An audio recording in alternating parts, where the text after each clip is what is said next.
对后个月开始，坐火车拍车票会搁较利便，是因为这代替有含这因来合作的行动支付业者，未来会增加到10件。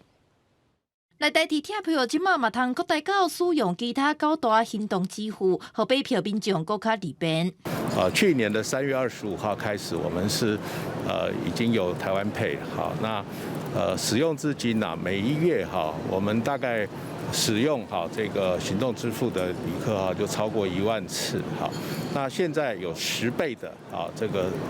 行动支付业者呢能够进来啊，我相信哈这整个的效能哈会大幅的提升。代替局长表示，进前只有1件行动支付，即马有10件取消，有给民众买票意愿嘛会提悬，另外民众坐车安全嘛就要提升。有立委也讲，对1过至8过就发生过件新长者无细腻跋落去柜台卡的意愿。交通部长王国材表示，会申请代替服务人员，伫人较济时段加强管理，长期按算会到柜台门。我想台铁局呢也会就